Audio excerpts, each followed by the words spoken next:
mingling and union, and non-mingling and non-union. Collective karma concerns all living beings sharing the same retribution, that is the material world, which fundamentally does not exist and arises also from false seeing. It is easy to awaken to the unreality of an ego, but it is very difficult to realize the non-existence of the material world. Hence the comparison of individual with collective karma and vice versa, to explain the unreality of the realm of material things. For both the circle round the light of a lamp and the material world come from a defect in the seeing since the time without beginning, due to basic ignorance caused by the first stirring thought that resulted in subjective awareness of the brightness of true mind and subsequent wrong perception, which created phenomena, form. This wiped out the two realms to reveal the unreality of Dharma. Light, you should not see light as well. If light is not seen, then when there is light, do you know that it is light and not darkness? Likewise, a union of the seeing with darkness, clarity, and obstruction is equally false. Ananda asked, World-honored one, I am thinking again about this enlightened substance. Does it neither mix nor unite with causal externals and with the mind's thinking and discerning? The Buddha replied, You now speak of not mixing and not uniting. Do you mean that this essence of seeing does not mix with light, darkness, clarity, and obstruction? If so, then when you see the light, there should be a demarcation line between seeing and light. Now look carefully, and tell me, where are the fields of light and of your seeing, and where are their boundaries? Ananda, if you do not see where light is, then your seeing will not reach it. If so, you will not even know where the light is, and how can there be a border line? It is the same with darkness, clarity, and obstruction. Again, do you mean that this essence of seeing does not unite with light, darkness, clarity, and obstruction? If it does not unite with light, then both the seeing and light are in opposition, like your ears and the light which can never meet. So your seeing would not perceive anything where there is light, then how can you cause them either to unite or not? It is the same with darkness, clarity, and obstruction. Point 57. Direct pointing to one mind. Ananda, you are still not clear about the illusory appearance of all passing phenomena which vanish wherever they arise. These illusions in the shape of forms spring from their underlying nature, which is the substance of wonderful Bodhi. So also are the 6 entrances, organs, the 12 ayatana, 6 sense organs and 6 sense data, and the 18 realms of senses which falsely arise from the mixture and union of causes and conditions, and which falsely vanish when the same causes and conditions are disconnected. They are but creation and destruction appearing and vanishing within the permanent, wonderfully bright, immutable, all-embracing, and profound Buddhatatheta, absolute, nature of the Tathagata store, wherein neither coming nor going, neither delusion nor enlightenment, and neither birth nor death can be found. Point 58. 57. The Buddha had already taught that basic Bodhi could only appear after inceptive Bodhi had been aroused, but Ananda still thought that when inceptive Bodhi mixed and united with basic Bodhi, ultimate enlightenment would result. Thus he thought that the true mind of basic enlightenment would arise when there was such mixing and uniting. Therefore the Buddha wiped out the disciples' discrimination to reveal absolute true mind, which is free from all relativities and contraries. Hence the above heading, wiping out all traces to enter abstruseness, added to the sutra by Han Shan. This wiped out the false view of unity with differentiation to reveal the absolute, which is beyond monism and pluralism. So far samsaric illusions have been used to distinguish the false from the real in order to reveal the true mind of basic Bodhi. In the following text, the uncreate OS dealt with to return the false to real in order to reveal the absolute voidness of the Tathagata womb. 58. This is the direct pointing at the source of the one mind of the uncreated and unending nature of the Tathagata store to fuse myriads of illusory phenomena into their underlying principle. For mind and seeing pertain to Alaya's perception and all causal objects to Alaya's form. This is basic ignorance, hence man's inability to realize the non-existence of all appearances. This is why the Buddha picked out causal objects to show the unreality of form and thereby of perception. Thus perception and form were returned to the essence of consciousness, that is the Alaya consciousness, which would then be broken up to reveal inceptive bodhi for ultimate return to the one mind. This exposed the substance of the absolute voidness of the Tathagata door. All this was beyond the comprehension of Ananda, who was still a man of the small vehicle. Hence the Buddha's teaching on illusions which vanish wherever. Fusing the five aggregates. Fusing the myriads of things with the absolute to reveal the identity of phenomenon with noumenon. The first aggregate, Rupa.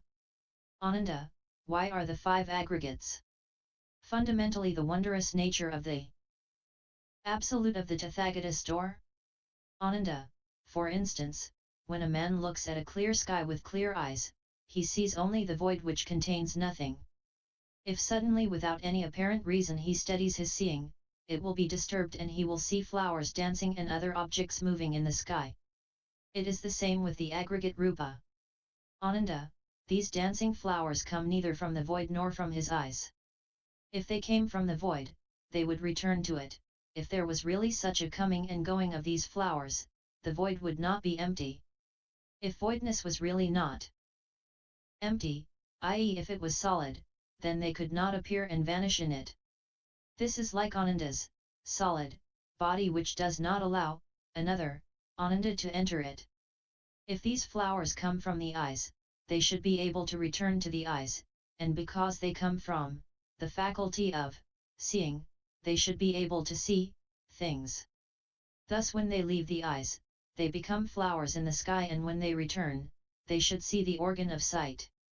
If they cannot see things, then when they leave, they should screen the sky, and when they return, they should veil the eyes, but when the man sees these flowers, his eyes are not veiled. Then why do you wait until the sky is clear, of these flowers, to say that your eyes are really clear?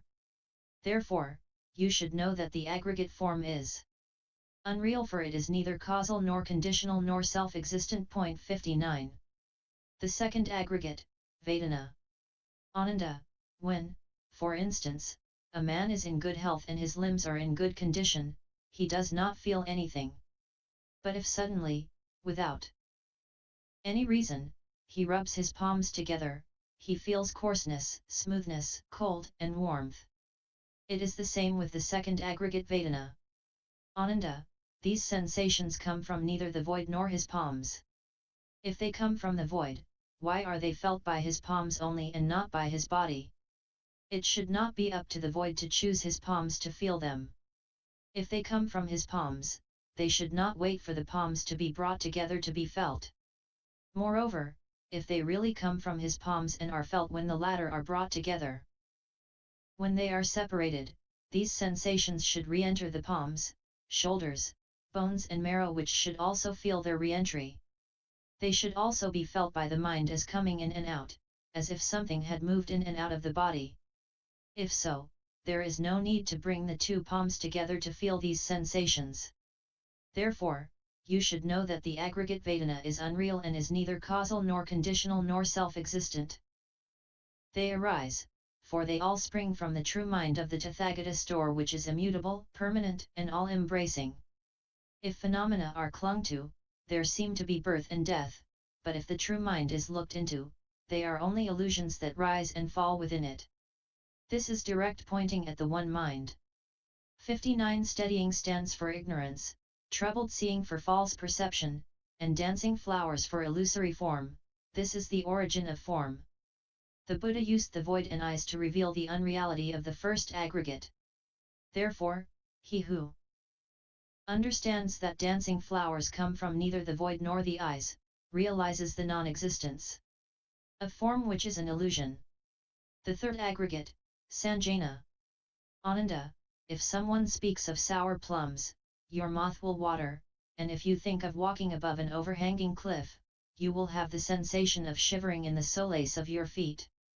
This is the same with the third aggregate Sanjana. Ananda, this talk of sourness does not come from the plum, nor does it enter your mouth.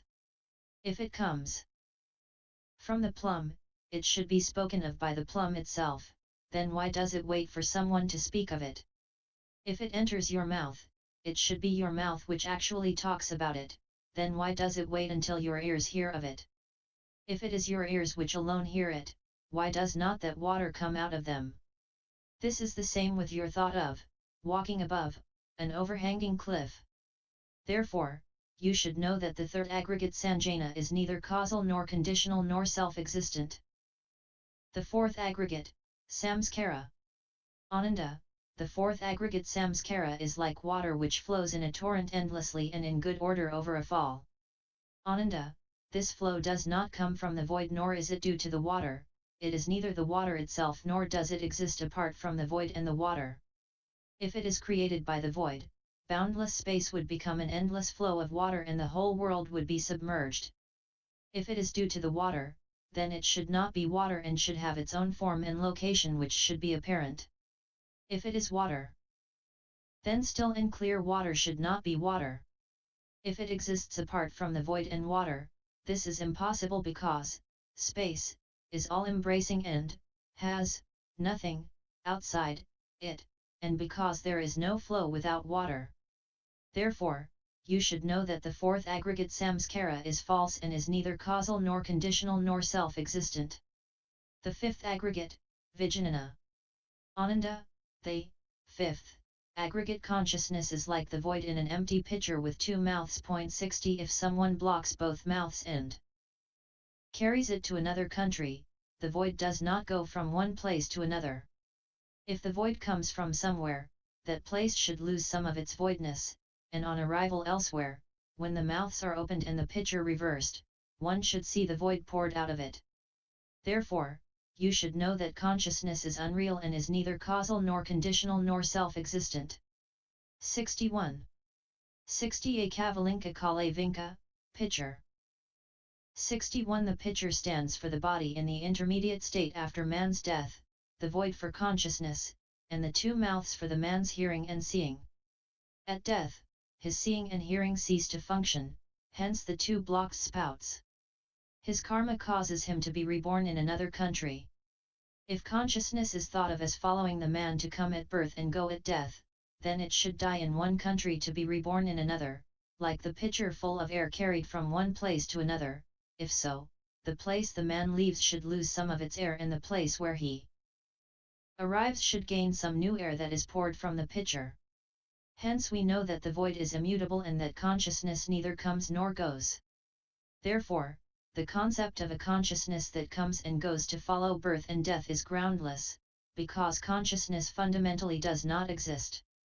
The above wipes out the falseness of the five aggregates to reveal the absolute voidness of the nature of the Tathagatist door. Fusing the six entrances.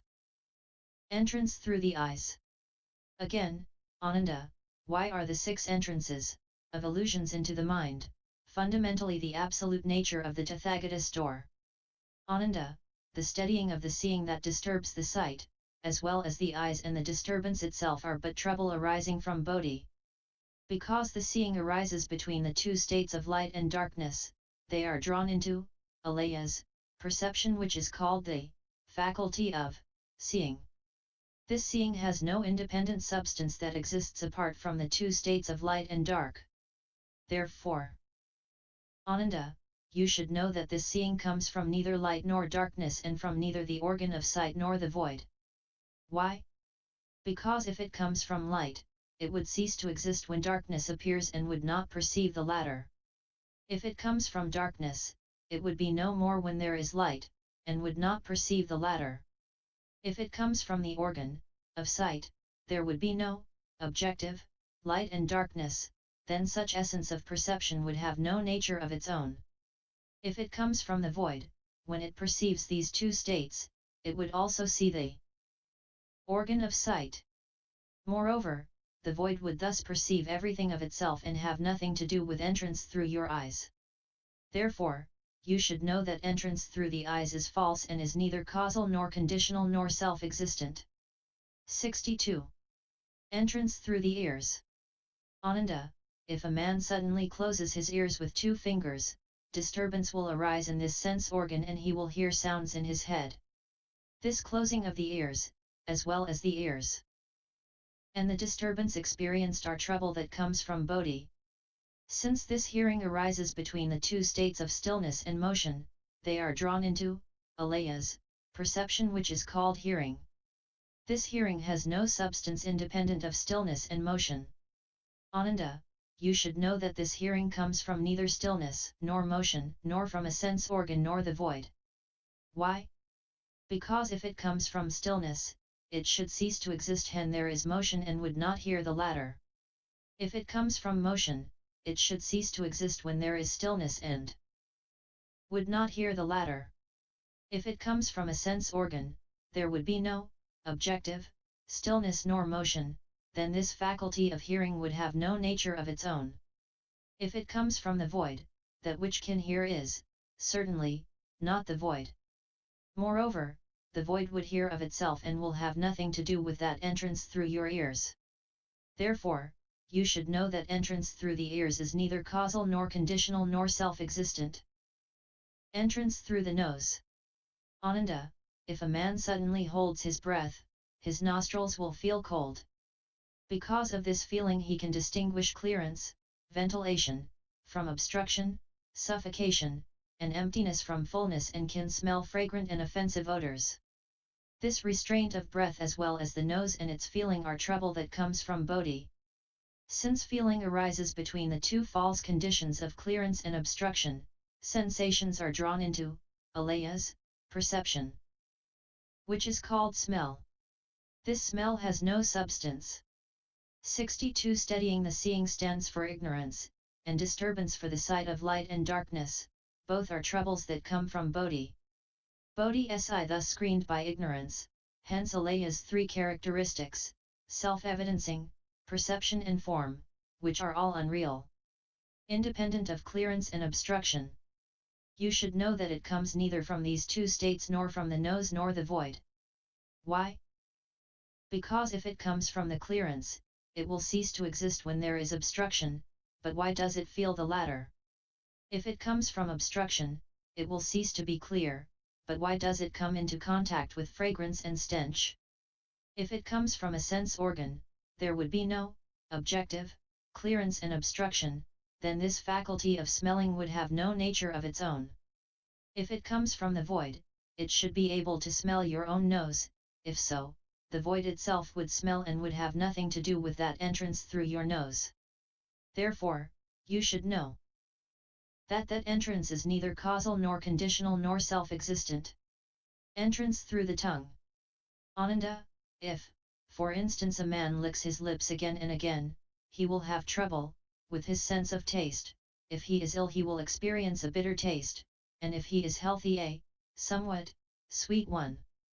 Thus bitterness and sweetness reveal this sense which is always tasteless in the absence of stirring feelings, and which, together with the tongue and the trouble caused by the